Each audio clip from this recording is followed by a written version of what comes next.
Good afternoon all of you. आज मैं पद्य खंड का पाठ 9 पढ़ाऊंगी। तो पास चैप्टर का नेम है सबसे खतरनाक। तो अवतार सिंह संधू इनका मूल नाम है कवि का। तो इनकी दो पंक्तियां सबसे पहले ऊपर दी हुई हैं। बीच का रास्ता नहीं होता। भारत मेरे सम्मान का सबसे महान शब्द जहाँ कहीं भी प्रयोग किया जाए बाकी सभी शब्द अर्थहीन हो जाते हैं। तो बीच का रास्ता नहीं होता तो इस कविता से लिया गया है। तो ये अब हम इसका जीवन परिचय स्टार्ट करते हैं। पाश का मूल शब्द अवतार सिंह संधू है। जन्म इनका सन 1950 ईस्वी में तलवंडी सलेम गांव जिला जालंधर पंजाब में हुआ था। प्रमुख इनकी रचनाएं हैं लोह कथा, उड़दें बाजा मगर, साड़े सामिया बिच, लड़ेंगे साथी, पंजाबी है ये। बीच का रास्ता नहीं होता, लहू है कि तब भी गाता है, ये हिंदी में अनुवाद है इनके। मृत्यु इनकी 1988 ईस्वी में हुई थी। पास समकालीन पंजाबी साहित्य के महत्वपूर्ण कवि माने जाते हैं। मध्य वर्गीय किसान परिवार में जन्मे पास की शिक्षा अनियमित ढंग से स्नातक तक हुई। पास जन आंदोलनों से जुड़े रहे और विद्रोही कविता का नया सौंदर्य विधान विकसित कर उसे तीखा किंतु सृजनात्मक तीव्र दिया। पास की कविताएं विचार और भाव के सुंदर संयोजन से गहरी राजनीतिक कविताएं हैं जिनमें लोक संस्कृति और परंपरा का गहरा बोध मिलता है। पास जन सामान्य की घटनाओं पर आउटसाइडर की तरह प्रतिक्रिया व्यक्त नहीं करते, बल्कि इनकी कविताओं में वह व्यथा, निराशा और गुस्सा नजर आता है जो गहरी संप्रक्तता के बगैर संभव ही नहीं है। तो पास समकालीन पंजाबी साहित्य के महत्वपूर्ण कवि माने जाते हैं। ये मध्यम वर्गीय किसान के यहाँ इनका जन्म हुआ है। पास की शिक्षा अनियमित ढंग से स्नातक हुई है। बीच बीच में इनकी पढ़ाई रुकी, फिर इन्होंने स्टार्ट की, फिर रुकी, फिर स्टार्ट हुई। इस तरह इनकी परीक्षा रुकावटों के साथ हुई। पास जन आंदोलनों से हमेशा जुड़े रहे और विद्रोही कविता का नया सौंदर्य विधान विकसित कर उसे तीखा किंतु सृजनात्मक तेवर दिए इन्होंने, उसका निर्माण किया। पास की कविताएं विचार और भाव के सुंदर संयोजन से बनी हैं। गहरी राजनीतिक कविताएं लिखी हैं इन्होंने जिनमें लोक संस्कृति और परंपरा का गहरा बोध मिलता है। पास जन सामान्य की घटनाओं पर आउटसाइडर की तरह प्रतिक्रिया व्यक्त नहीं करते हैं, बल्कि इनकी कविताओं में व्यथा, दुख, निराशा और गुस्सा साफ साफ नजर आता है जो गहरी संप्रक्तता के बगैर संभव ही नहीं है। इनका गहराई से चिंतन मनन करके इनकी कविताएं लिखी गई हैं। तो नेक्स्ट पेज निकालें। पास ने जन चेतना फैलाने के लिए अनेक साहित्यिक सांस्कृतिक कार्यक्रमों का आयोजन किया और सियाड़, हेमज्योति, हाक एंटी 47 आदि पत्रिकाओं का संपादन किया। कुछ समय तक अमेरिका में रहे। तो पास ने जन चेतना यानी लोगों में प्रचार प्रसार किया और उसके साथ साथ उन्होंने साहित्यिक सांस्कृतिक कार्यक्रमों का भी आयोजन किया। सियाण और हेमज्योति, हाक, एंटी 47 आदि पत्रिकाओं का उन्होंने संपादन भी किया। कुछ समय तक वो अमेरिका में रहे। यह कविता दिनों दिन अधिकाधिक नृशंस और क्रूर होती जा रही दुनिया की विद्रोपताओं के चित्रण के साथ उस खौफनाक स्थिति की ओर इशारा करती है जहां प्रतिकूलताओं से जूझने के संकल्प छीड़ पड़ते जा रहे हैं। पथराई आंखों सी तटस्थता से कवि की असहमति है। कवि इस प्रतिकूलता की तरह विशेष संकेत करता है जहां आत्मा के सवाल बेमानी हो जाते हैं। जड़ स्थितियों को बदलने की प्यास के मर जाने और बेहतर भविष्य के सपनों के गुम हो जाने को कवि सबसे खतरनाक स्थिति मानता है यहाँ पर 1988 में खालिस्तानियों के हाथों मारे गए और देश की आवाम के लिए शहीद हो गए। तो वो कविता उसके ऊपर लिखी गई है। सबसे पहले पद्यांश में शुरू करूँगी। सबसे खतरनाक, ये पास द्वारा लिखा हुआ है, पास इनके इस पाठ के कवि हैं। तो चलिए स्टार्ट करते हैं। मेहनत की लूट सबसे खतरनाक नहीं होती, पुलिस की मार सबसे खतरनाक नहीं होती, गद्दारी लोभ की मुट्ठी सबसे खतरनाक नहीं होती, बैठे बिठाए पकड़े जाना बुरा तो है, सहमी सी चुप में जकड़े जाना बुरा तो है, पर सबसे खतरनाक नहीं होता। तो इसमें पहले कठिन शब्दों के शब्दार्थ लूंगी मैं। गद्दारी यानी देश और शासन के विरोध में खड़े होकर उसे हानि पहुंचाने का भाव जो रखता है। सहमी यानी डरी हुई, लोभ यानी लालच।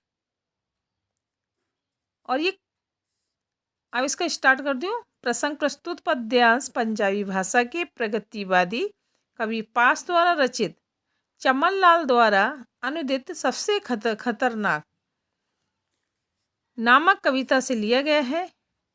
इसमें उन्होंने देशवासियों को जड़ न होने, संघर्षशील होने तथा कुछ करने की इच्छा से संपन्न होने की बात कही है। कथन की पृष्ठभूमि बनाते हुए वे कुछ खतरनाक स्थितियों का उल्लेख करते हैं। तो व्याख्या इसकी, मेहनत की लूट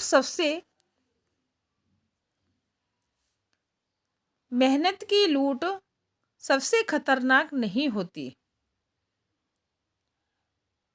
कवि कहता है यह माना कि मेहनत के बदले उचित मूल्य न मिलना खतरनाक होता है।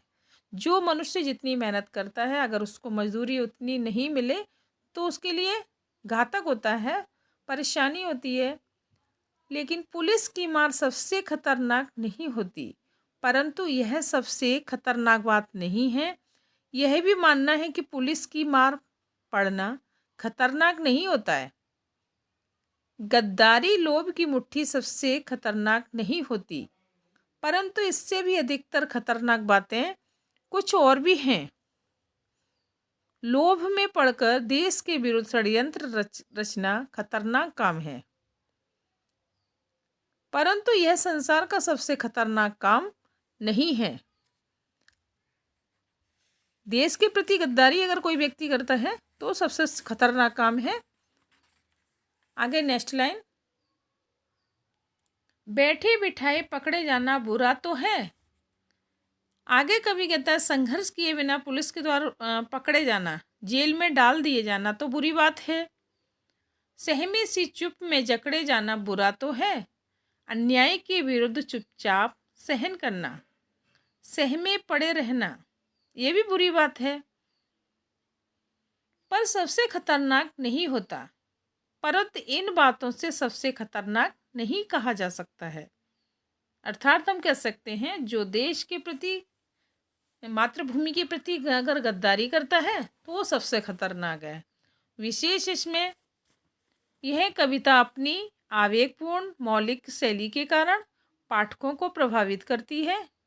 इनमें जीवन अनुभूति और जीवन की विविध स्थितियों का मार्मिक चित्रण किया गया है। लेकिन सबसे खतरनाक नहीं होती तथा बुरा तो है। पदों की आवृत्ति आकर्षण बन पड़ी है। थर्ड, यद्यपि यहाँ खतरनाक स्थितियाँ दिखाई गई हैं, किंतु कवि ने इनसे भी अधिक खतरनाक स्थिति दर्शाने के लिए इनका प्रयोग कर रहा है। इनका से मतलब देश के लिए अगर कोई गद्दारी करता है तो वो उसकी ओर संकेत किया है। सेकेंड, कपट के शोर में सही होते हुए भी दब जाना बुरा तो है। किसी जुगनू की लौ में पड़ना बुरा तो है। मुट्ठियाँ भींच कर बस वक्त निकाल लेना बुरा तो है, सबसे खतरनाक नहीं है। तो कपट माने छल या धोखा होता है। आगे, कपट के शोर में सही होते हुए भी दब जाना बुरा है तो है। तो प्रस्तुत पद्यांश पंजाबी भाषा के प्रगतिवादी कवि पास द्वारा रचित, चमन लाल द्वारा अनुदित सबसे खतरनाक नामक कविता से लिया गया है। इनमें उन्होंने देशवासियों को जड़ न होने, संघर्षशील होने तथा कुछ करने की इच्छा से संपन्न होने की बात कही है। कथन की पृष्ठभूमि बनाते हुए वे कुछ खतरनाक स्थितियों का उल्लेख करते हैं। कपट के शोर में सही होते हुए भी दब जाना बुरी बात है। यहाँ कवि कहता है, यह बात बुरी है कि चारों ओर छल कपट को देखकर भी व्यक्ति चुप रहे, यानी छलावा होता रहे और इंसान देखकर भी चुप रहे वहाँ पर। किसी जुगनू की लौ में पड़ना बुरा है और मतलब उसके व्यक्ति चुप रहे, उसके विरुद्ध आवाज ना उठाए, यह बात भी बहुत बुरी है। कि जुगनू के प्रकाश में पड़े, अर्थात कहना चाहिए अज्ञानी और अल्पज्ञानी, जिसको कम ज्ञान हो, को गुरु बनाकर ज्ञान प्राप्त करे, बात यह भी बुरी है। आगे, मुट्ठियां भींचकर बस वक्त निकाल लेना तो बुरा है। व्यक्ति अन्याय के विरोध में संघर्ष करना चाहे किंतु कुछ न कर सके, केवल अपनी मुट्ठियां भींचता रहे, जहां उसे संघर्ष करना चाहिए वहां भी वो पीछे हट जाए, आगे ना बढ़े, ये सब बातें भी बुरी हैं। सबसे खतरनाक नहीं होता, इससे भी बुरी और खतरनाक स्थितियां और हैं, उनके परिणाम दूरगामी हैं। अगर कहने का तात्पर्य यही है, आशय यही है, अगर देश से गद्दारी कोई करता है तो उसका भुगतान आगे चलकर दूर दूर तक और बहुत समय तक हम लोगों को ही भुगतना पड़ेगा। विशेष बुरा तो है, पद की आवृत्ति प्रभावशाली बन पड़ी है। इसमें यह जिज्ञासा भी उत्पन्न होती है कि इससे बुरा और क्या है। लेकिन अल्पज्ञानी के लिए जुगनू का प्रतीक सुंदर बन पड़ा है। मुट्ठियां भींचकर वक्त निकाल लेने का बिंब प्रभावशाली है। कथन में आवेश, जोश और मौलिकता है। सरल शब्दावली का प्रयोग किया गया है। नेक्स्ट, सबसे खतरनाक होता है मुर्दा शांति से भर जाना, न होना तड़प का सब सहन कर जाना, घर से निकलना काम पर और काम से लौटकर आना। सबसे खतरनाक होता है हमारे सपनों का मर जाना। सबसे खतरनाक वह घड़ी होती है आपकी कलाई पर चलती हुई भी, जो आपकी निगाह में रुकी होती है। तो मुर्दा शांति का अर्थ होता है निष्क्रिय जीवन, निठल्ला जीवन, जो कुछ ना करे। सपनों का मरना, इच्छाओं का नष्ट होना। निगाह माने दृष्टि। तो प्रसंग प्रस्तुत पद्यांश पंजाबी भाषा के प्रगतिशील कवि पास द्वारा रचित है, चमन लाल द्वारा अनुदित है। सबसे खतरनाक होने की बात कही गई है और कथन की पृष्ठभूमि बनाते हुए खतरनाक स्थितियों का उल्लेख करते हैं। यहाँ पर कवि वे कामनाहीन और उद्देश्यहीन और निष्क्रिय जीवन की निंदा करते हुए कहते हैं। व्याख्या, सबसे खतरनाक होता मुर्दा शांति से भर जाना। जीवन में सबसे खतरनाक होता है निष्क्रिय होकर चुपचाप बिना कुछ किए रहना। यानी जीवन में अगर हम शांत पड़े रहेंगे तो मुर्दे के समान, यह कवि ने कहा है, तो मुर्दे के समान पड़े रहना, कुछ ना करना जीवन में।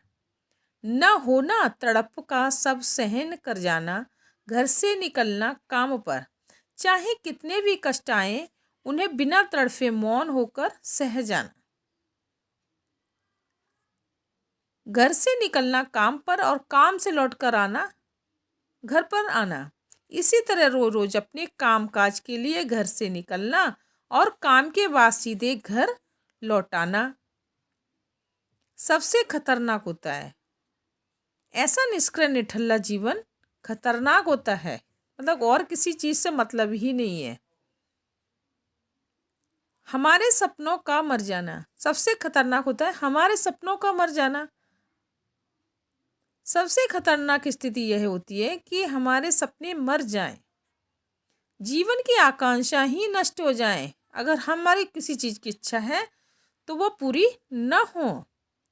सबसे खतरनाक वह घड़ी है हमारी चेतना, हमारी सोच ही मर जाए। मतलब आगे हमें सोचने विचारने के लिए कुछ हमारे पास न हो, आगे का हम विचार ही ना करें अपने जीवन में।